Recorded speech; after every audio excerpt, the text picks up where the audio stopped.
പൈസ ഉണ്ടെങ്കിൽ പല കാര്യങ്ങളെയും മാറ്റും എന്നാണല്ലോ, പല ആൾക്കാരുടെ പല ചിന്താഗതികളെയും മാറ്റും, ഒരു പ്രിവിലേജ് കിട്ടും എന്നാണല്ലോ. പക്ഷെ ഇവിടെ ക്വസ്റ്റ്യൻ വരുന്നത് പൈസ എന്തിനാണ് പൈസ, നിങ്ങൾക്കൊക്കെ എന്തിനാണ് പൈസ, എവിടുന്നാണ് പൈസ?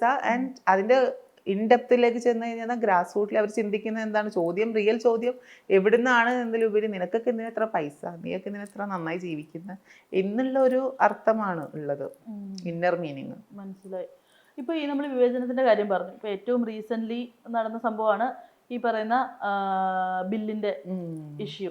ശരിക്കും എന്താണ് സംഭവിക്കുന്നത് ഹെയ്ദി? ബില്ല് വളരെ പ്രോബ്ലമാറ്റിക് ആയിട്ടുള്ള ബില്ലാണ്. നമ്മൾ സെൽഫ് ഡിക്ലറേഷൻ ചെയ്തിട്ടാണ് ഓരോരുത്തരും കം ഔട്ട് ആവുന്നത്. അപ്പോൾ സെൽഫ് ഡിക്ലെയർ ചെയ്യാനുള്ള ഒരു പ്രൊവിഷൻ ഇല്ലായ്മയാണ് സത്യം പറഞ്ഞാൽ ഇപ്പോഴത്തെ അമെൻമെന്റിനകത്ത് വന്നിട്ടുള്ളത്.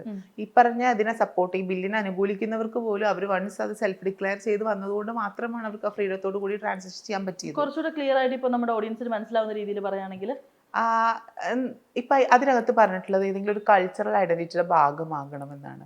ഇപ്പം എന്നെ ഒരാൾ വന്നിട്ട് എടിയുന്നോ പൊടിയുന്നോ, അതായത് എന്തെങ്കിലും യങ്ങർ ആയിട്ടുള്ള ഒരു ട്രാൻസ്ജെൻഡർ കുട്ടി വന്നിട്ട് എന്നെ എടിയുന്നോ പൊടിയുന്നോ വിളിച്ചാൽ എനിക്ക് ഫീൽ ചെയ്യത്തില്ല.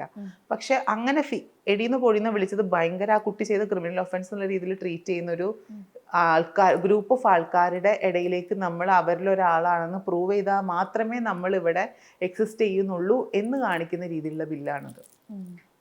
ഇപ്പോൾ പറയുകയാണെങ്കിൽ, ഇപ്പം ഞാൻ ഇപ്പോൾ വീട്ടിൽ നിന്ന് കം ഔട്ട് ആവുകയാണ്. അപ്പോൾ ഞാൻ പറയുകയാണ് സുപ്രീം കോടതി വിധി പ്രകാരം സെൽഫ് ഡിക്ലറേഷൻ ആണ്. അപ്പോൾ എനിക്ക് ഇവിടുത്തെ നിയമം എന്നെ ഹെൽപ്പ് ചെയ്യുന്നുണ്ട്, എനിക്ക് ആ നിയമ സംരക്ഷണം നൽകുന്നുണ്ട്. അപ്പോൾ ഞാൻ സെൽഫ് ഡിക്ലെയർ ചെയ്തിട്ട് ഇറങ്ങുകയാണ്. അതായത് ഒരു പുറമേ ആണായിട്ടിരുന്ന ഒരാൾക്ക് സെൽഫായിട്ട് അവർക്ക് ഡിക്ലെയർ ചെയ്യാം, ഞാനൊരു ചെയ്യാമായിരുന്നു. ആയിരുന്നു അങ്ങനെ 2014 15 16 ഉള്ള ഇത് സുപ്രീം കോടതി വിധി പ്രകാരം അങ്ങനെയായിരുന്നു. 15 ആണെന്ന് തോന്നുന്നു.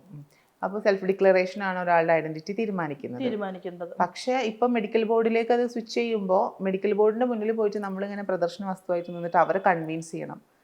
അതെന്തൊരു കഷ്ടമാണ്. ഇനിയിപ്പോൾ നമ്മൾ ഏതെങ്കിലും ഈ മെഡിക്കൽ ബോർഡിലുള്ള ആൾക്കാർ സാറ്റിസ്ഫൈഡ് അല്ലെങ്കിൽ നമ്മൾക്ക് റിജക്ഷൻ കിട്ടുമല്ലേ, അപ്പൊ കമൗട്ട് ആവാൻ പറ്റില്ല നമുക്ക്. അല്ല, ഇതൊരു മെഡിക്കൽ ചെക്കപ്പ് പോലെയല്ലേ? അപ്പോ എല്ലാം നടക്കും പല രീതിയിലും, പലരുടെയും ബോഡി പല രീതിയിലാണ്. ഇവരെന്ത് ഒരു ക്രൈറ്റീരിയ വെച്ചിട്ട് ജഡ്ജ് ചെയ്യും കുറെ. പിന്നെ അത് നിലവിൽ വന്നു കഴിഞ്ഞാലാണ് എത്രത്തോളം അത് ഇംപ്ലിമെന്റ് ചെയ്യുമ്പോൾ എത്രത്തോളം കോംപ്ലിക്കേഷൻസ് ഉണ്ട് എന്നുള്ളത്. പക്ഷെ ഇപ്പോഴും ഭയങ്കര ട്രിഗറിങ് ആയിട്ടുള്ള ഒരു ബില്ലാണ്.